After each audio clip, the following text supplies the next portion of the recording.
Nova Guest List Podcast with Kieran McGuinness. The very best in indie, alternative and homegrown music from the seriously addictive Radio Nova. Yeah, that was the brilliant Fynches on Radio Nova, and Find It For Yourself. That brilliant song we played last week, and we had a gig reviewer along at their show at Ireland Music Week, and he was really, really impressed. It was his pick of the entire festival, which is absolutely amazing. And we're very, very lucky because they released an album, the self-titled album, The Fynches, and we're very lucky to have Oisin on the line from The Fynches. Oisin Walsh-Peelo. How's it going, Oisin? Hi, Kieran. Good. Thanks for having me. Yeah. You just released your debut album with the Fynches. I know you've released other stuff with other artists and it's kind of solo projects, but this is your debut with your brother in the Fynches. Yeah. It's been quite a journey to get it out, but we're delighted for it to finally be out and available for everybody. Yeah. So, am I right in saying that you started writing this album, or the songs that would kind of, end up on this album in 2018? Is that right? Yeah, and some of them even beforehand, because it's our first album, we have the sort of privilege of digging back through a back catalogue of songs that myself and Ferdy had written over the years. So, I mean, we probably, I think some of the ideas for some of the songs that dated right back even almost 10 years, But yeah, the majority of them have been since around 2018 onwards. Yeah, and the thing that kind of jumps out from the album is the lushness of the harmonies. It kind of moves between the band. There's a lot of 70s influences, late Beatles kind of feel as well, that kind of bluesy feel. Was this something that you would you sit down and say, we're going to set up a band and it's going to sound like this? Or has it kind of evolved into this over time? Or how did you get to the sound that you have now? Yeah, it's a really interesting question because this is not something I thought about until the album's come out, and this week then a lot of people saying, putting their slant on it, what they think the sound world is. I guess we took it from the big mishmash of our own influence, and so it very much organically came about. I guess Ferdy was probably the main engineer, producer on the whole thing, and he'd be very sort of studious in listening to his 60s and 70s production, and seeing, because he was actually had his production hat on a lot of the time. So, I guess we would be highly influenced by music of that era, but then the actual content of the songs is absolutely whatever comes out at the time, So I think we managed to kind of keep it in the same feel throughout the album. But I think there's a huge backlog of influences from, that sort of 60s, 70s stuff of the Beach Boys and the Beatles and the band as well. But then also my sort of classical background and, all of the big harmony folk bands. And then we like bigger sounding bands as well. So I think we got some funkier moments in there with brass sections. And it's just great fun to just be quite free with it. But, it was unintentional that it came out. it was a culmination of all of our different strengths. Yeah, but in the best possible way. Now, you might bristle at the sound of this, but it's kind of an old-fashioned album. But I don't necessarily mean old-fashioned it's conservative and it's not kind of progressive, but just in the way that it's kind of together and the sounds are together and the production of it, and as you said, even the fact that it's got this kind of flow, and interludes and all this kind of thing. Did the album kind of was it designed, or a lot of people on the first album go, right, we've got 10 songs, we've got 12 songs, we'll put out our 12 best songs. It doesn't sound like that. It doesn't sound like that here. It sounds much more crafted. Can you talk to that? Yeah, we had this was myself and Freddie about a year and a half ago. We'd been writing steadily together for years, and the Fynches had been in existence for about a year at that time, and we were like, look, we need to just give up everything and just focus on this for a while. So we made an agreement. We were like, let's either do it or not, but if we're doing it, let's go all in. So we spent a lot of time thinking about that, and we wrote a bumper list of songs we'd written over the years prior to starting to record the album last year. And we had about 50 songs that we were like, we'd like to record these 50 songs. And then we were like, this is ridiculous, So we very much, we recorded over 20 throughout the course of the year.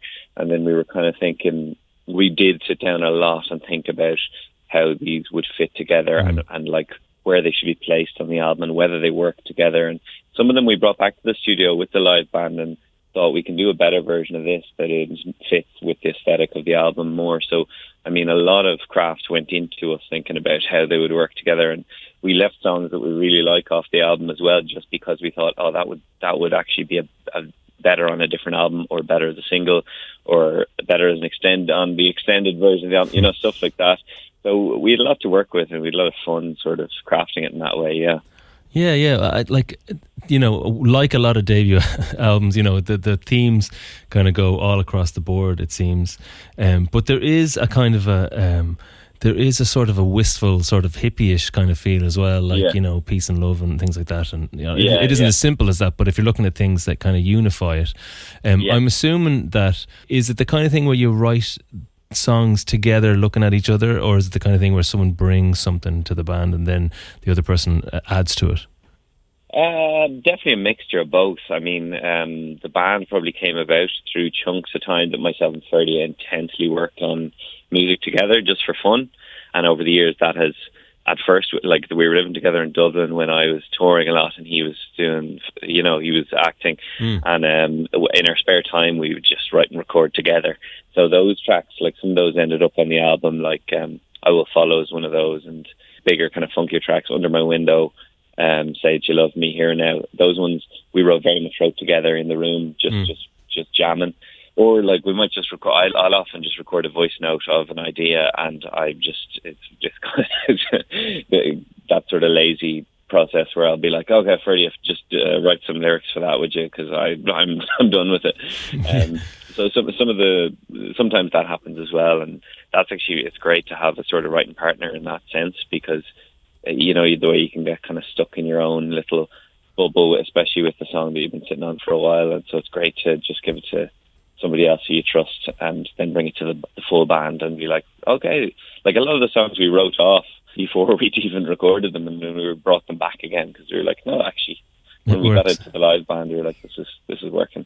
Well, yeah, I mean, like you mentioned the live band. There's a tour coming up, a pretty brilliant tour around Ireland, and the big gig is in November the 15th in the Workman's in Dublin, which I think nearly at this stage is too small for you because of the biggest sound that you have. What, like, do you feel like you know the songs at this point? I mean, if some of them are 7 or 10 years old, do you feel like you're going to be able to, like, embody them in the same way, or are they always feeling new with the new band? I guess, yeah, there's some of the different iterations of them already before the album even came out. But, like, that being said, they're still quite new to us, because some of them were sitting there for a while and we completely reworked for the album. So, like, maybe the core structure was there, or the demo from 2018 was there, and we said we always had it in the back of the head to polish that up and tidy it off. So this will definitely be the first time we play some of those tunes live. There's some of them that we parked because they were just pretty wacky. Like, there's a big sort of slightly ecclesiastical choral interlude in there. We're going to try and do that. Stuff like that, where we'd just try to redo the things we did and recreate them in the live context with this sort of iteration of the band. So I mean, I think the nice thing about the album is that the core band, we're playing live, like bass, drums, keyboard, guitar, vocal is pretty much as what you see is what you get from the album. Then obviously myself and Freddie went away and did a whole load of big harmony overdubs and stuff like that. But generally the sort of core band sound remains the same. So hopefully that kind of comes through in the live gig as well, that it's the same sound really. It's just what else you sprinkle on top. Well, look, it's a great listen all the way through. It's like being transported to a different time. It's great, and I could hear the influences in it as well, which, I as a music nerd, I do enjoy. The big gig is in Dublin on the 15th of November in the Workman's Club. We're going to play the song I Will Follow now. Now, an Irish band doing a song called I Will Follow is a risky move anyway, but can you tell us a little bit about the song before we play it? I Will Follow is an interesting one because we're kind of writing this love song that sort of also had this edge of mania to it, where you will follow no matter what. You'll follow this person. So we had a bit of fun with the sort of twist of the lyrics and the chorus. But we wrote it together when we were living in Dublin, and it's just a sort of funny slant on a love song, and I guess we were listening to lots of sort of soul and funk at the time, so it's definitely quite influenced by that, and sort of endless solo section at the end as well. It's good crack. Yeah. Well, look, it's a great tune from a great album. The Fynches' debut self-titled album is out now. The gig is in the Workman's on the 15th of November. Oisin, thanks so much for chatting to us. Thanks for having me. Yeah, pleasure to have you. Let's play this, I Will Follow by the Fynches on Radio Nova. The Nova Guest List Podcast with Kieran McGuinness. The very best in indie, alternative and homegrown music from the seriously addictive Radio Nova.